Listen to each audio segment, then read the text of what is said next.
Jogo de Palavra, as entrevistas de Rui Miguel Tovar. Olá, muito bom dia. Mais um Jogo de Palavra, aqui nos estúdios de Lisboa da Rádio Renascença. Desta vez temos um convidado, desta vez não, temos mais uma vez um convidado especial e eu falei do convidado a um amigo em comum e esse amigo em comum sugeriu-me, não vou dizer o nome, vou só dizer que é de Braga, sugeriu-me começar com uma frase lapidar, que é: mas que situação, Blessing Lemoeno. Que é uma frase muito tua, não é? Mas que situação. Não é bem minha, mas eu roubei e acho que ficou muito bem roubada, assenta perfeitamente em mim. Opa, obrigado pelo convite, Rui. Ainda tens de nos explicar bem o porquê de eu ter sido convidado. Isto é o melhor palco futebolístico onde eu alguma vez já estive. Não tenho carreira ainda, não tenho histórias para contar. Portanto, vamos lá ver se isto resulta bem. Vamos ver. Mas obrigado pelo convite. Bem, é assim, histórias para contar tens, a começar pelo nome, não é? E temos que explicar. Blessing é um nome que fica no ouvido de qualquer pessoa. Porquê? E começas logo por uma pergunta que me deixa nervoso, que é muito interessante. Quando é para falar de mim é mais difícil. Mas é uma história algo triste, mas que já venho contando muitas vezes. A minha mãe, infelizmente, não conseguiu ter o número de filhos que ela desejava. Abortou muitas vezes e algumas vezes até em fases adiantadas da gravidez, muitas vezes exatamente 10. 10 vezes? 10 vezes, exatamente, e algumas vezes aos 5, 6 meses, portanto foi uma prova muito dura, e estamos a falar de 1988, quando ela conseguiu, tinha 33 anos, isto hoje, ser mãe aos 33 anos é uma banalidade. Antigamente, e ainda por cima se pensarmos que ela vivia em Angola, portanto não vivia num país desenvolvido, num Angola início de pós-tempo colonial, portanto foi muito difícil. Ela já quase não tinha esperança de conseguir, mas lá vinha eu, o 11º, o número 11, que deve ter uma ligação qualquer com o futebol. Claro. Mas é daí o nome Blessing. Ela, como esteve bastante tempo em Inglaterra e na Nigéria e também na Namíbia, portanto países que falam inglês, ela é muito fluente em inglês, aliás vive neste momento em Inglaterra. E portanto surgiu com o nome Blessing. Curiosamente, isto tem uma história divertida, ela não podia registar Blessing em Angola. Exato. E assim como em Portugal também não poderia. Portanto, há uma lista de nomes que são permitidos, mas ela fez o registro, lá enganou a senhora do registro, disse que era uma língua, porque Angola tem vários dialetos, em diferentes, portanto estamos a falar de 10, 12 dialetos, e como obviamente as pessoas que trabalhavam nos registros nessa altura não conheciam os dialetos todos, lá aceitaram e lá foi o Blessing. Maravilha. E cresceste em Angola onde? Eu cresci em Luanda. Cresci em Luanda, sim. Estive lá até aos 9 anos, conheci Porto Ambuim, mas era muito novo. Sinceramente não tenho grandes memórias visuais de Porto Ambuim, que é a cidade onde o meu pai nasceu. E de resto passei a infância toda em Luanda. E tal? Memórias dessa... Tenho boas memórias e más memórias. Tenho boas memórias porque... E eu senti muito isso quando vim para Portugal. Angola, apesar das coisas más que vou falar de seguida, é um país onde as pessoas são felizes com muito pouco. E, portanto, apesar de todas as dificuldades porque passam, há uma alegria quase diária em todas as pessoas, e isso é uma diferença gritante para Portugal.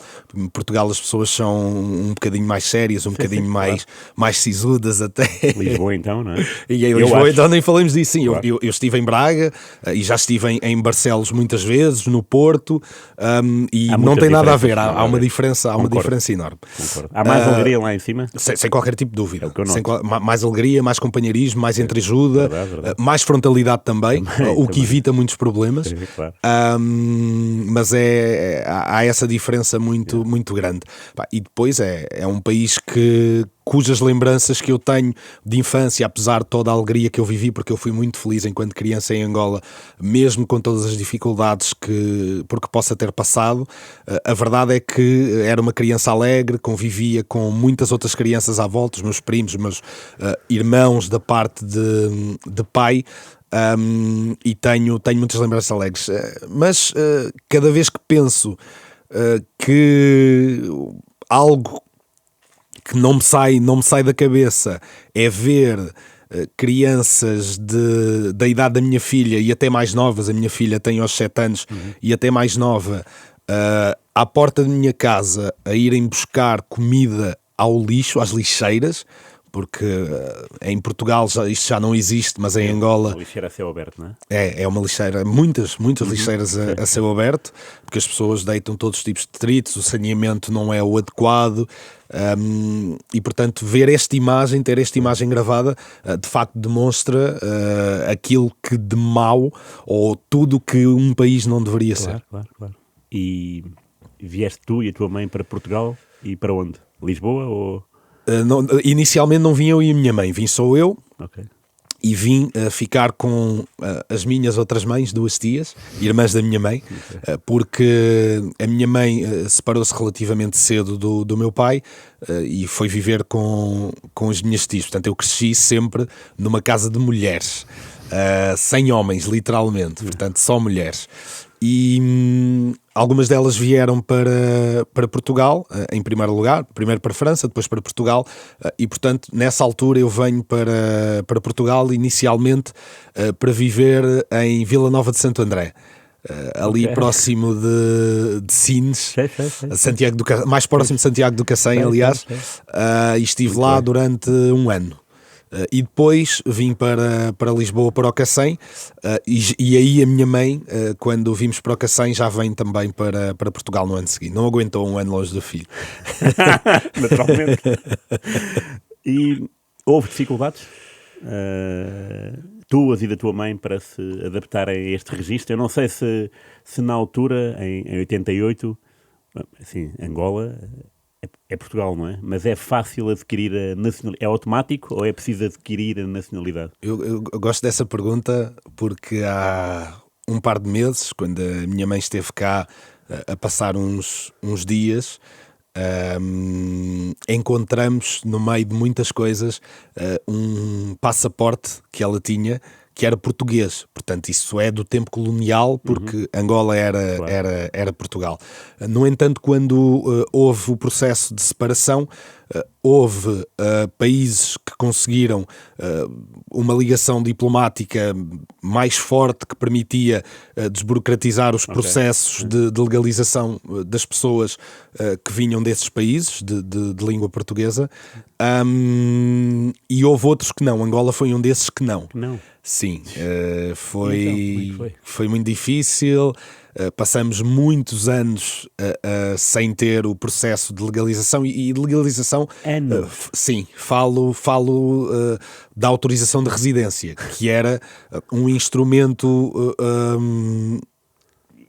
necessário ou fundamental para que a adaptação ao país fosse total, que permitisse ter um trabalho com todas as regalias e todas as condições que todas as outras pessoas gozam. E que é pescadinha de carro. Exatamente, para que na escola pudesse ter as mesmas condições que outros alunos na mesma situação socioeconómica que eu podiam ter, e portanto isto só apareceu anos depois. Estou a falar passado 4 anos, portanto a partir do meu meio do 8º ano é que conseguimos esse processo de legalização. Portanto, foram ainda alguns anos. Isso era no mesmo sítio onde é agora, ali na António Augusto Aguiar?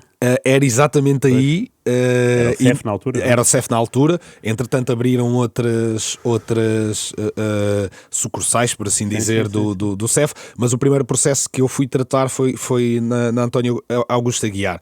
E, por coincidência, a minha mãe, como tinha dificuldade em se legalizar, não conseguiu exercer logo inicialmente o trabalho para o qual ela estudou. Ela é formada, ela é engenheira química, e nunca conseguiu trabalhar fora de Angola, dentro desse registro.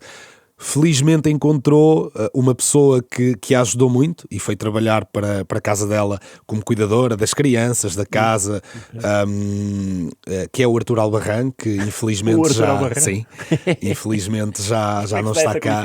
Não?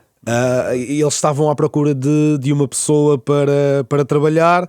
Uma das minhas tias que estava cá trabalhava em casa do Nuno Santos, que agora é o diretor na altura da TVI. Na RTP Desporto, na altura trabalhava na RTP, exatamente. E era muito amigo do Albarrán. E portanto diz, eu vou perguntar à minha empregada se ela não conhece alguém, pode haver alguém nas mesmas circunstâncias que ela que esteja também interessada em trabalhar. E por coincidência foi a minha mãe para lá. Quanto tempo? Foram quase todos os anos em que ela esteve a trabalhar em Portugal. Foi com o Artur Albarrán, até o Artur Albarrán. Sim.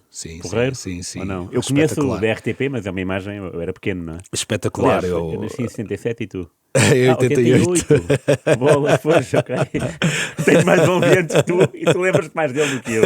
Sim, porque eu tenho memórias muito vívidas dele, porque apesar de ser ainda criança, acabei por beneficiar muito da presença dele na minha vida e na vida da minha mãe. Okay.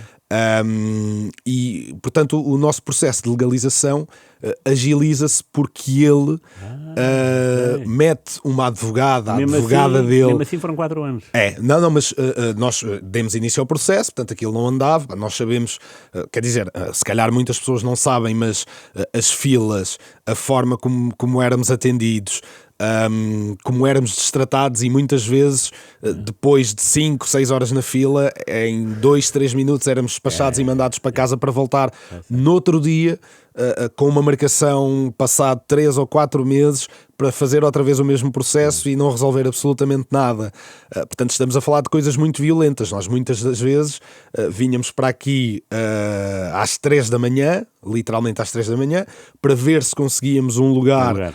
Nem sequer estou a falar de ser atendido cedo, estou a falar de conseguirmos um lugar.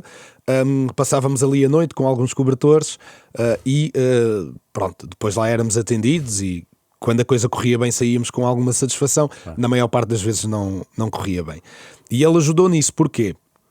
Porque como a minha mãe cuidava das 2 filhas dele, as mais novas, a Linda e a Aline, hoje são 2 mulheres que quase não as reconheço se eu as visse sem ter seguido a vida delas, não as reconhecia de certeza absoluta, porque eram bebés quando eu comecei a lidar com elas, e hoje está em 20 e 22 anos, se não estou em erro, portanto são mulheres feitas, e ele queria viajar e queria levar a minha mãe para cuidar das crianças, e entretanto a minha mãe não tinha o processo de legalização agilizado, e ele coloca uma das advogadas a trabalhar nisso, e a partir daí o processo andou de uma forma completamente diferente, e em poucos meses, portanto aquilo que não se resolveu em 4 anos, num par de meses acabou por se resolver. Alívio, é um alívio e é uma sorte.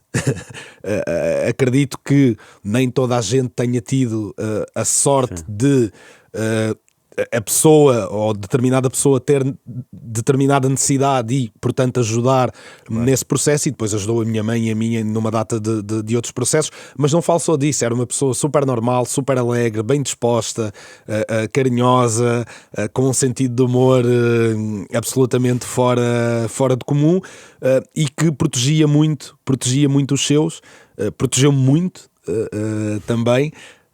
Ele ainda era vivo quando eu começo a ter determinada notoriedade do ponto de vista mediático, portanto mais televisão, e ligou-me imediatamente, todo feliz. Oh pai, nem acreditei que eras tu. Portanto, é uma pessoa que guardo. Quando é que foi esse? 2018. Okay. E é uma pessoa que guardo com muito carinho. Claro.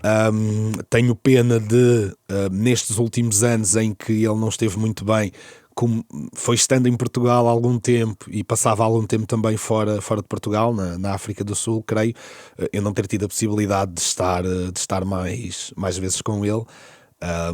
Mas guardo com muito carinho, e foi alguém que é absolutamente fundamental em todo o meu percurso, por sorte. Claro, é uma coincidência que vale uma vida, não é? É verdade. 2 neste caso. Sim, duas, sem qualquer tipo de dúvida. Aí a minha filha, agora podemos acrescentar três vidas pelo menos. Lindo. E eu estava a falar de 2018, como é que entraste? Como é que foi na RTP? Não, 2018 foi no Canal 11. Ok. Eu, antes do Canal 11, eu começo a escrever para a Tribuna Expresso. Era o Pedro Candeias na altura, o editor de desporto, e a Mariana Cabral trabalhava lá na redação de desporto, e a Mariana seguia muito aquilo que eu escrevia nos blogs. Portanto, eu vim do mundo de blogs, e tu estás perfeitamente familiarizado com esse mundo. Escrevia em 2 blogs, o Posse de Bola e o Lateral Esquerdo, e o feedback que recebia era muito positivo, de pessoas, inclusivamente, não tanto do ponto de vista jornalístico, mas pessoas que estavam dentro do meio de futebol. Claro, okay. A Mariana insistiu, porque entretanto eu deixei de escrever no blog, tive de agilizar a minha vida de outra forma, arranjar 4 trabalhos, um deles era o futebol, e o futebol estava absolutamente fora de questão largar, portanto tive de arranjar mais 3, porque infelizmente a maior parte dos treinadores em Portugal não são remunerados o suficiente para fazerem só disso, para terem dedicação exclusiva, agora usando um termo muito familiar a todos nós, para terem dedicação exclusiva, e portanto tive de arranjar outros trabalhos. Já tinha a minha filha, e deixei de escrever no blog, porque achei que era uma coisa perfeitamente acessória, e parei. E entretanto a Mariana insistia muito para eu não parar de escrever, e às tantas lembra-se e diz: olha, tu não queres escrever qualquer coisa para o Expresso? Eu, Mariana, eu não tenho mesmo tempo para escrever. E ela insistiu, até que se fartou de insistir. Foram meses nisto, fartou-se de insistir e disse: Blessing, olha, isto é assim, quando te sentires inspirado, quando tiveres tempo, escreve um texto. Claro. Eu publico. Boa. E depois logo se vê. Boa. Ok? Claro. E pronto, passado alguns meses lá eu escrevi um texto, o feedback foi muito bom, ela pagou-me, e eu assim, tu vais-me pagar? Eu não sabia, eu não sabia que eu podia escrever e receber por isso.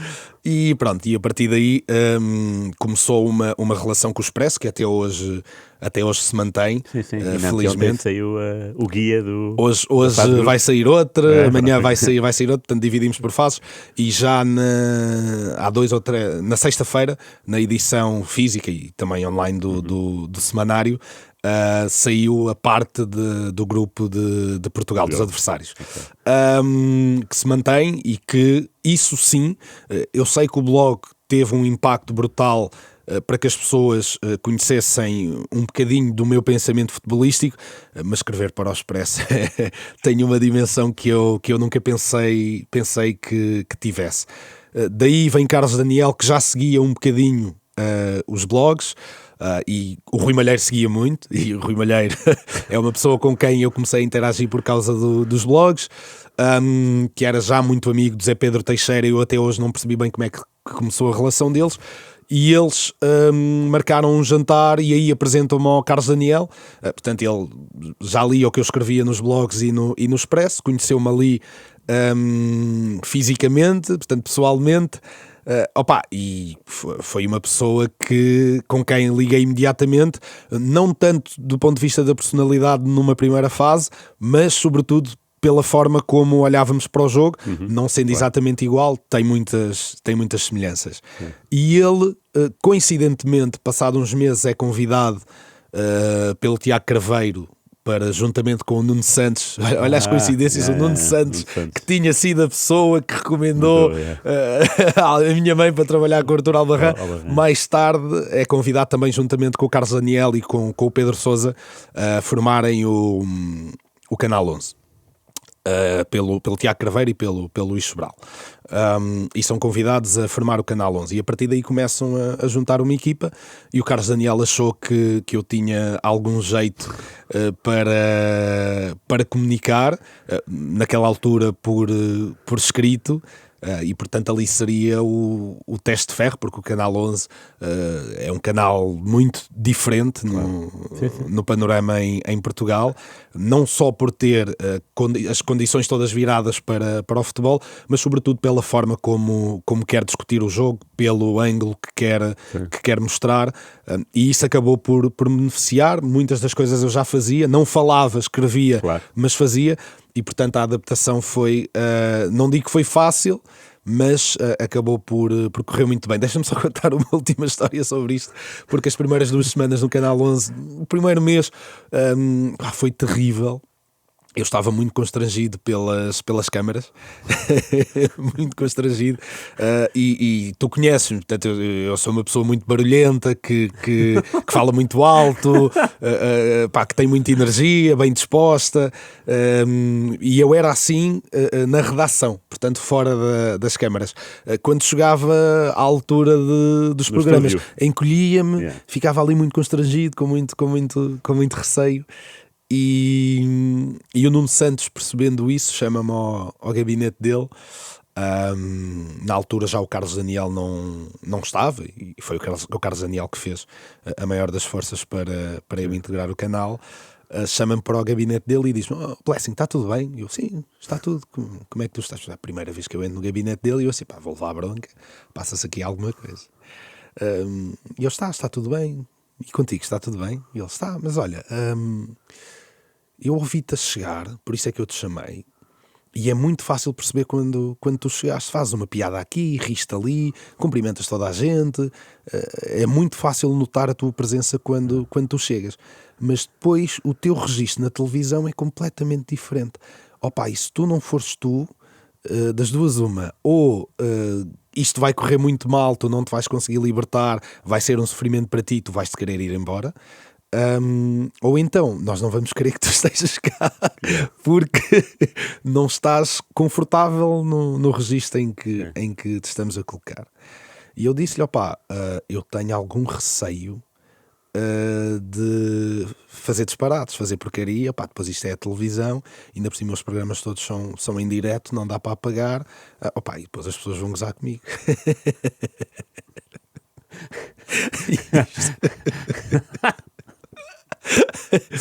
E ele chama-me, e ele assim: anda cá aqui para o pé de mim, puxa a cadeira para o lado da secretária dele, abre o computador e mete no YouTube Nuno Santos, depois não me lembro o que é que ele escreveu, uma data de gralhas e de momentos absolutamente cómicos dele, e ele assim para mim: estás a perceber o que é que eu quero dizer com isto?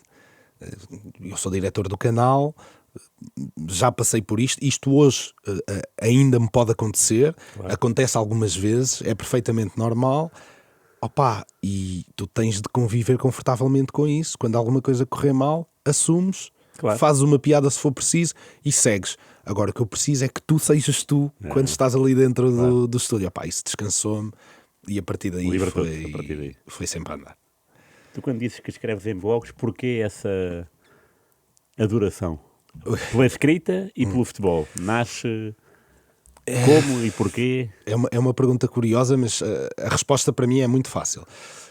Eu, quando comecei como treinador, os cursos de treinadores estavam fechados. Houve uma fase que o governo e PDJ estiveram ali em discussão com a Federação para a reformulação dos cursos de treinador, que, na opinião do IPDJ, e já agora na minha também, não cumpriam com os mínimos olímpicos para que pudesse ser considerada uma formação para treinadores profissionais, para pessoas que vão trabalhar com a saúde. Portanto, nós trabalhamos com a saúde das pessoas, com o corpo das pessoas, com crianças, muitas das vezes, outras vezes com pessoas que têm necessidades especiais, outras vezes com séniores, portanto com pessoas de alguma idade, e é importante que haja algum conhecimento que sustente essa profissão, essa prática, e parece-me que essa reformulação foi bem pensada por parte do IPDJ, e até a própria estratégia da formação contínua e das formações que temos de fazer todos os anos. E a minha ferramenta era YouTube, internet, vou pesquisar coisas. Pois, claro. Sim, Epá, sim. pesquisava N coisas, via muitos vídeos, comecei a descobrir os blogs por causa disso, à procura de conhecimento que me pudesse dar mais qualquer coisa para suportar a minha prática. E olha que eu cometi crimes terríveis. Hoje em dia, se eu olhasse para o que eu fazia quando comecei, eu prendia-me. 10 anos de cadeia. 10 anos de cadeia, 10 anos de cadeia.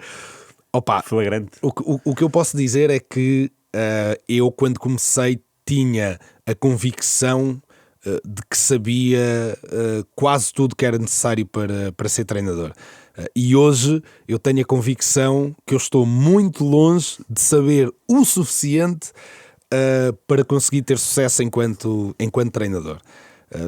E portanto isso já diz muito daquilo que era a minha prática anteriormente e a forma como eu tento trabalhar agora, não tendo nenhum exemplo paradigmático, porque não quero ficar a envergonhar mais do que já o fiz.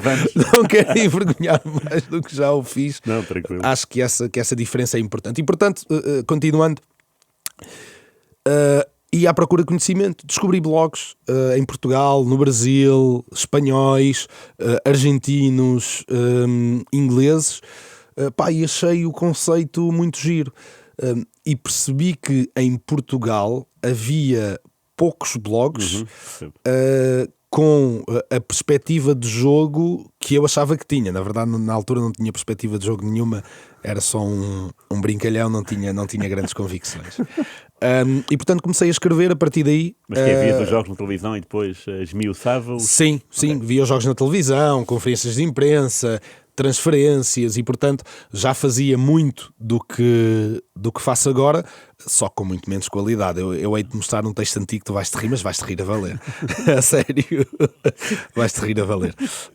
O que é bom disso é que eu comecei a escrever por causa dessa procura de conhecimento, mas porque queria e achava, e era essa a vertente mais importante dos blogs, era a interação que toda a gente tinha com toda a gente, portanto que eu tinha com os autores de outros blogs e com outros seguidores dos blogs. Sim. E quando eu comecei a escrever, que as pessoas tinham comigo, e achava, e continuo a achar a mesma coisa, que isso me ajudava a refletir. E portanto, essa reflexão ia-me ajudar a evoluir. Óbvio. E não me enganei, ajudou-me muito, e pronto, eu não é que eu tenha e muita gente para escrever, eu continuo a achar que posso evoluir muito do ponto de vista da escrita, na forma que quero passar o conteúdo, passá-lo de forma mais simples, talvez, sem usar tantas palavras, conseguir fugir um bocadinho aos termos técnicos e explicar aquilo que quero explicar por coisas mais simples. Eu acho que essa é a marca das pessoas que sabem muito, é que conseguem desmontar a complexidade com simplicidade. E eu não tenho isso. E tenho muito a evoluir, mas fui ganhando gosto por escrever. Ainda tenho o ano que estive sem escrever, que foi o ano que estive no Sporting de Braga. Custou-me um bocadinho, porque eu acho que é na escrita que eu consigo passar melhor aquilo que quero passar, portanto tenho liberdade máxima. Okay, claro. Não tenho constrangimentos de tempo, às vezes um bocadinho de espaço, mas é muito mais fácil, até porque posso rever aquilo que estou a fazer. Claro. E portanto é muito por aí. E refazer, não é? E refazer, portanto olhar, ver outra vez, escrever. Aliás, acho que já não vou a tempo, mas tinha para corrigir uma coisa no texto que enviei. Mas já não vou conseguir fazer. Acho que a Lídia já o vai lançar. Portanto, pronto, malta, eu não me esqueci do Vlahovic, ok? Não me esqueci, só esqueci de meter lá 2 linhas sobre ele. Pronto, okay. O avançado Sérvio das Juventus, merecia mais destaque do que eu dei. Maravilha. E se é escrita e treino, quando é que te foi dada a primeira oportunidade? Eu agora não me lembro ao certo do ano. Eu lembro-me que na altura eu era muito, muito, muito seguidor do José Mourinho. Tudo o que o Mourinho fazia era bom. Tudo o que o Mourinho fazia era bom, absolutamente tudo. E olhava para ele como alguém que não tinha sido futebolista num nível alto e que tinha conseguido ter sucesso no nível mais alto que se pode ter. E depois ele era um profeta. Ele, na fase inicial da carreira dele, aquilo que ele prometia conseguia sempre entregar no final. E acho que isso tem um encanto, é sexy, não é? E é atrativo. E para mim, criança com sonhos, que jogava futebol num nível baixíssimo, que eu tentei, não joguei nada, num nível baixíssimo, que começa a pensar, epá, eu não tenho muito jeito para isto, mas se calhar como treinador a coisa pode funcionar. Epá, se o Mourinho conseguiu, eu também consigo. Olha a arrogância do tipo. Esse o espírito. Se o Mourinho conseguiu, eu também consigo. Não é nada. E pronto, estava no clube em Porto Salvo. Estive lá durante muitos anos e andava a chatear o presidente para me arranjar uma oportunidade para treinar.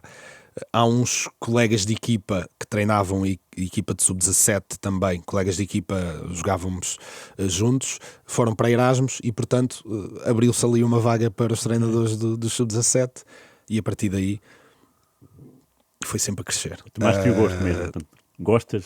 Eu desde aquele ano, e foi um ano em que tivemos muito sucesso, portanto imagina, eu cometia muitos crimes, mas depois aqueles crimes eram suportados por sucesso do ponto de vista dos resultados, pelo menos da forma como eu avaliava o sucesso antes. Agora já não o avalio exatamente dessa forma.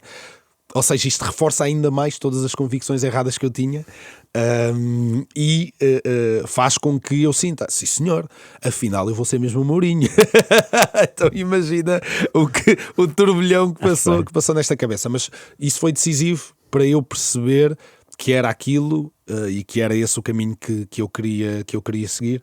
De lá para cá, esta época que passou, e foi a época mais dura que tive, foi a única em que não tive a treinar. Eu já tinha a convicção e a certeza e a paixão que era isto e que não largaria isso por nada, mas a época passada, derivado de contingências da vida, não... Cada um tirou um ano sabático. O Guardiola, Klopp... Eu costumo dizer isso, como os treinadores desempregados dizem, vou tirar um ano sabático para refletir sobre a minha prática, mas não, o que eu não tive mesmo foi propostas de nenhum clube. Ou não tive propostas que me agradassem para que pudesse dar continuidade ao trabalho de treinador. Mas sim, é uma paixão, é isto. Eu brinquei na altura, quando entro no Canal 11, estava no Estoril, e o presidente da Federação, Fernando Gomes, em tom de brincadeira: Blessing, quanto é que você larga lá os miúdos e vem para aqui a tempo inteiro? E eu, não, presidente, eu se largar alguma coisa é isto para ficar lá o tempo inteiro, claro. Portanto, não se engane sobre as minhas prioridades. Os miúdos eram o quê na altura? Sub-17. De Porto Salvo ainda? Não, do Estoril. No Canal 11, sim, já estava no... É um grande salto. No Estoril, é um salto gigante. Eu passei por muitos clubes, fui sempre crescendo.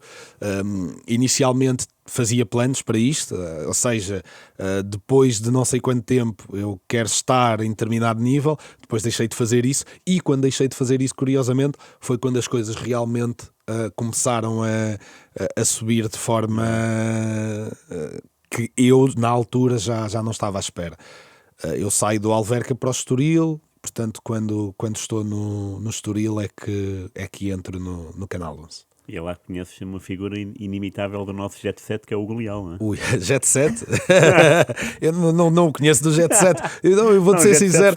Vou-te ser sincero, porque eu sei, através dele e de muitas outras pessoas, que ele era uma pessoa muito citada no Jet Set, verdadeiramente falando. Por acaso não foi esse o... não é? Mas participou... Não quis picar. Não, mas eu vou picá-lo, que ele vai ouvir, eu vou picá-lo. Que ele vai ouvir e ele merece. Ele merece. E, portanto, não tinha grande interesse, portanto, não seguia, não ouvia, não lia, nada. Mas conhecia-o do ponto de vista futebolístico. Claro. Opa, e agora imagina, com a humildade que nessa altura eu já tinha, porque já tinha alguns anos de reflexão sobre o que eu fazia, encontrar ali uma figura que eu olhava para ele com muita reverência e que me tratava como uma pessoa absolutamente comum. Ele é uma pessoa absolutamente comum, com desejos, com sentimentos, com a única coisa em que ele realmente é especial é na forma verdadeira e no trato, no cuidado que tem com o trato para com as outras pessoas. Sim, E essa verdade e o trato tornam-me, para mim, até hoje, a pessoa mais importante, mais especial, a melhor pessoa, posso dizer isto, que eu conheci no meio do futebol. Fica aqui o registro. Espero ainda conhecer outras pessoas para ele não ficar muito convencido, e espero que ele depois me pague um almoço depois de eu lhe ter engraxado desta forma. Tu estiveste lá quanto tempo, no Estoril? 4 anos a aturar aquele bicho. Quer dizer, foi mais ele a aturar-me, que eu sou muito chato. Eu estou sempre constantemente a pedir coisas e a querer reportar coisas e a querer refletir sobre coisas. E o Hugo costumava-me dizer: opá, Blessing, daqui a nada eu não tenho mulher, meu. Tu ligas mais vezes que a minha mulher, eu falo contigo mais vezes durante o dia do que a minha mulher. É que mesmo quando eu estou em casa, eu não falo tantas vezes com a minha mulher como que eu falo contigo, pá. Eu não aguento isto.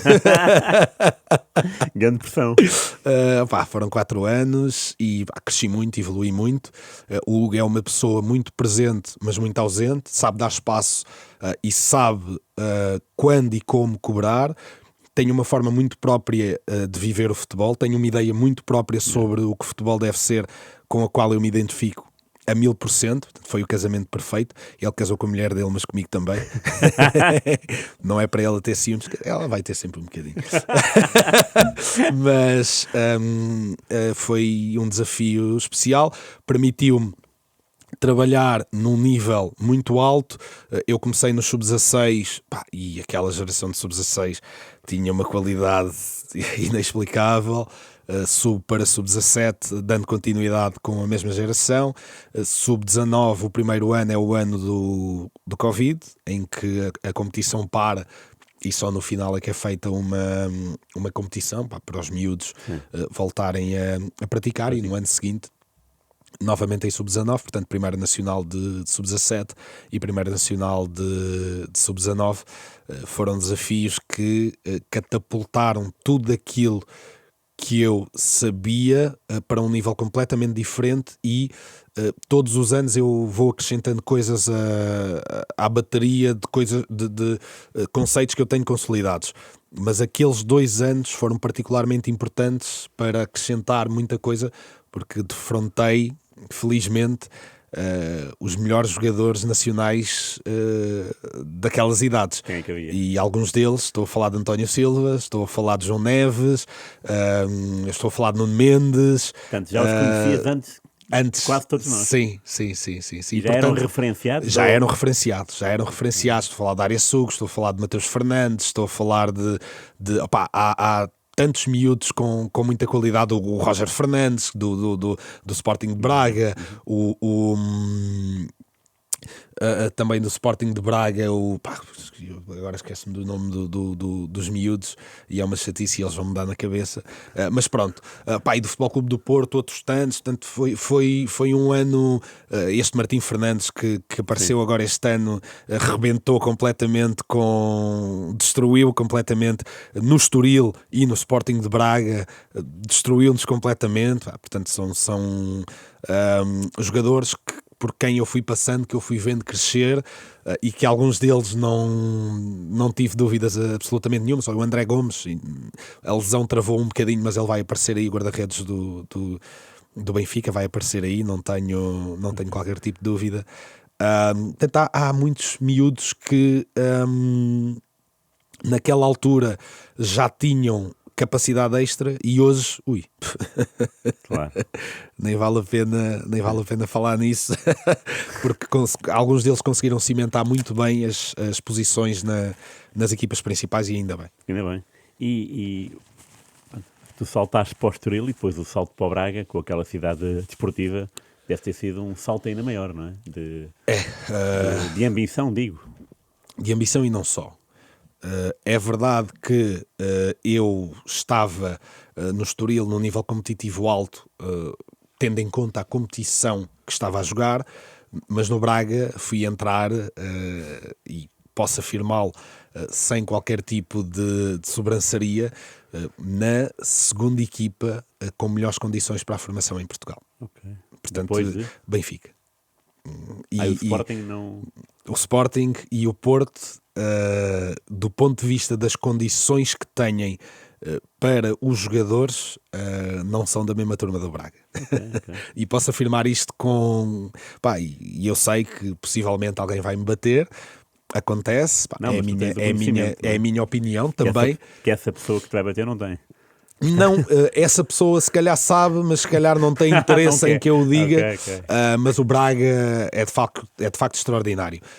E de outro ponto de vista, fui encontrar um ambiente totalmente profissional. Foi pela segunda vez na minha vida um ano em que eu fui apenas treinador de futebol.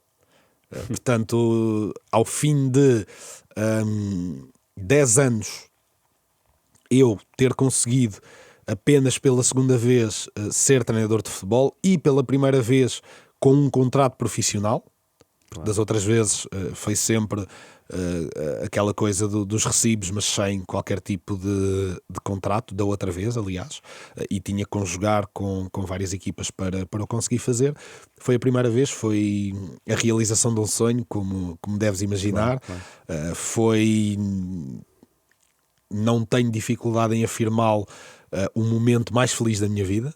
Foi o momento mais feliz da minha vida quando assinei pelo Sporting de Braga, e fui encontrar qualidade individual, qualidade do ponto de vista dos recursos do clube, e algumas pessoas, não todas, algumas pessoas com um caráter, um profissionalismo, uma dedicação e conhecimento incríveis, que levo para mim, mantenho felizmente contacto com elas.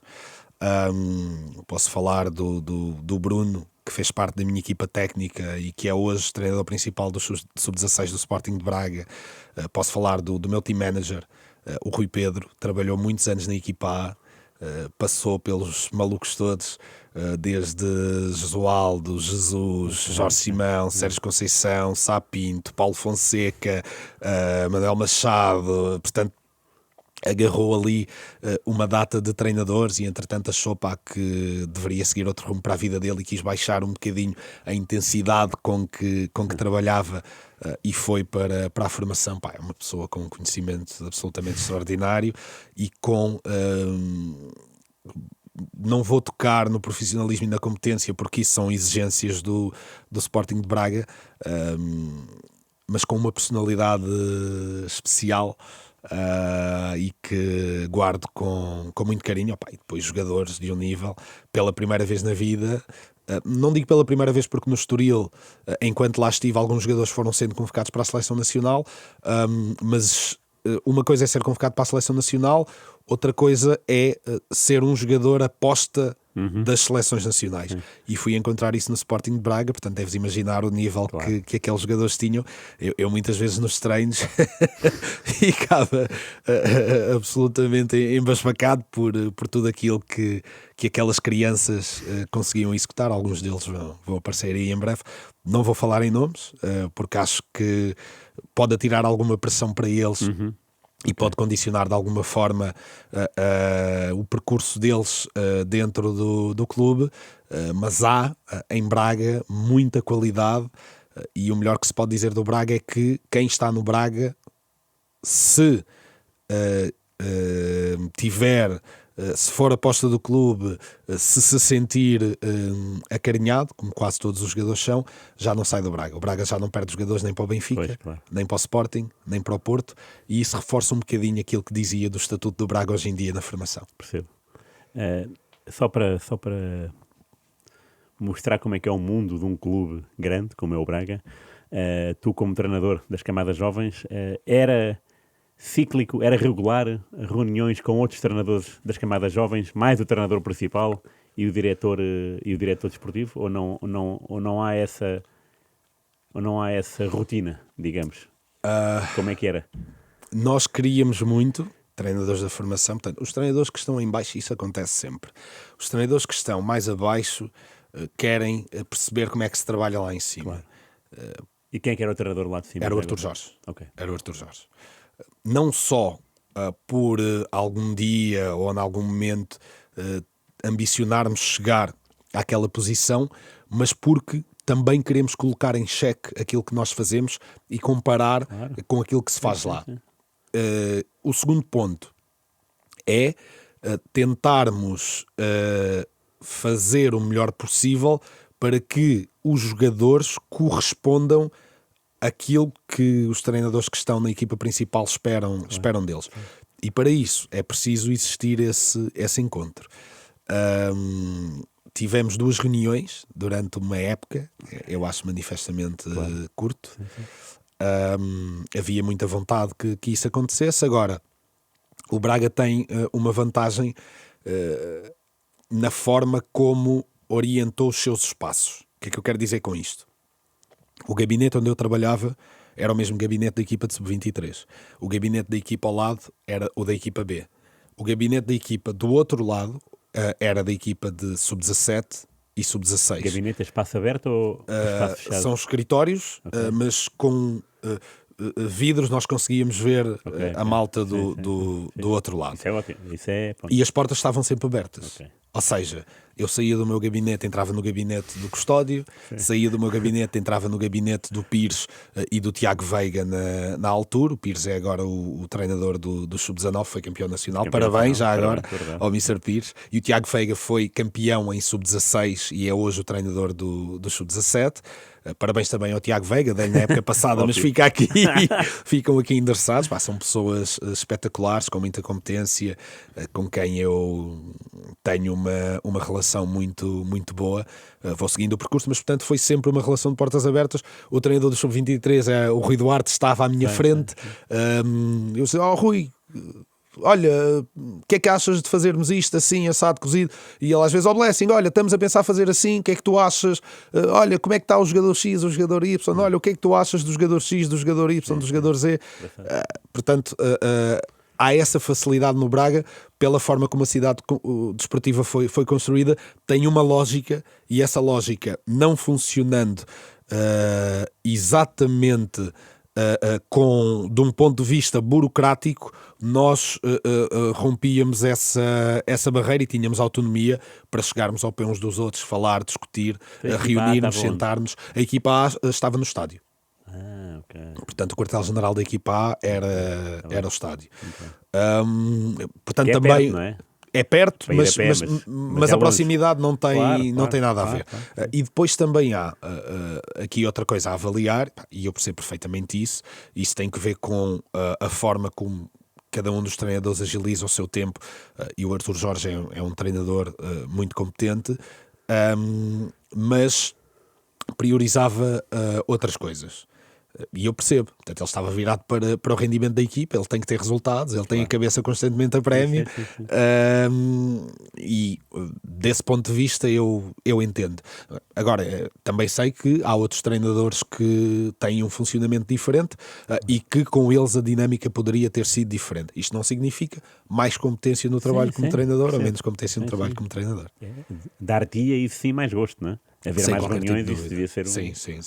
A mim e a toda a gente, todos os treinadores, porque essas reuniões foram fundamentais para percebermos as dificuldades que, e isto existe no Sporting de Braga, felizmente, é algo que está instituído pela coordenação da formação do Tosé, o António Pereira, e pelo diretor da academia, que é o Hugo Vieira, que é também vice-presidente do clube.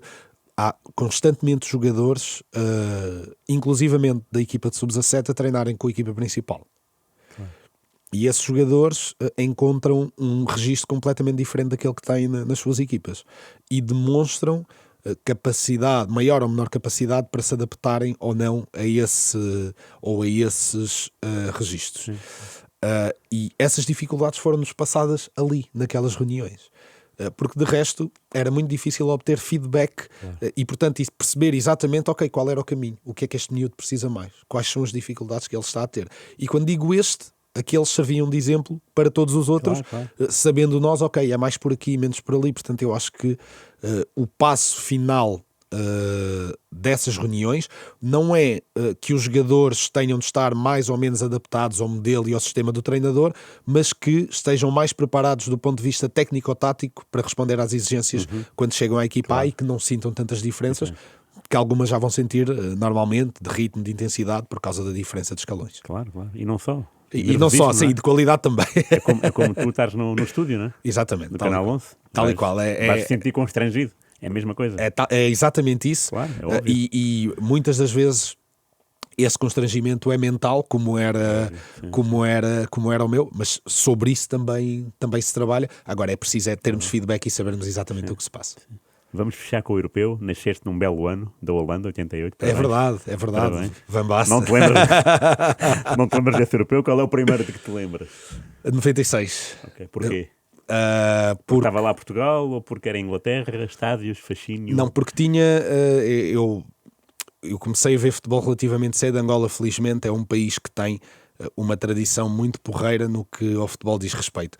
Juntávamos todos em casa de alguém que tinha a possibilidade de ter os jogos da Liga Portuguesa, da Liga dos Campeões, da Taça UEFA, da Taça das Taças, e das provas continentais. Víamos os jogos. E brincávamos muito na rua. Eu era o Baggio ou o Romário. E portanto outros jogadores, outros meninos escolhiam outros jogadores, e começa aí um bocadinho essa paixão pelo futebol. O Euro 96 foi o primeiro que eu já tinha alguma idade. O Mundial 94, é verdade que eu lembro-me porque tinha os dois ídolos a jogar, e tenho sentimentos muito fortes. Eu chorei na final, depois do Baggio ter falhado o penalti, e estava feliz ao mesmo tempo porque o Romário tinha ganho e marcado o penalti. Verdade. Mas chorei nessa final, portanto já tinha sentimentos muito, muito fortes relativamente ao futebol, sobretudo com os jogadores. E o Euro 96 foi o primeiro que eu me lembro de ver, e ainda por cima estavam lá alguns dos meus jogadores preferidos. Estava o João Vieira Pinto, que é o meu jogador português preferido de sempre. Eu costumo dizer que é o jogador que me fez verdadeiramente gostar de futebol, que me fez segui-lo até... Eu tenho uma relação com o João Pinto que é muito, muito umbilical, ou seja, eu sofri quando ele sofreu, fiquei feliz quando ele estava feliz, ficava triste quando ele estava triste, eu chorei quando ele saiu do Benfica, chorei quando ele foi expulso no Euro 2000, no Mundial 2002, perdão, na Coreia e do Japão, por causa daquele episódio com o árbitro. Fiquei muito feliz quando ele foi campeão pelo Sporting. Ficava feliz sempre que ele marcava golos, portanto tenho uma relação muito, muito, muito umbilical com ele. E ele esteve no Europeu de 96 de Inglaterra. Marcou a Croácia, não foi? Sim, exatamente, no 3-0. E a Croácia tinha uma equipa fabulosa. Eu gostava muito do Açúcar, mas tinha uma equipa Nossa Senhora. Claro. E lembro-me de seguir esse europeu com particular atenção por querer o sucesso do João Pinto. Mas curiosamente não fiquei triste com a eliminação de Portugal pela República Checa, porque aquilo que o Poborski fez, meu Deus.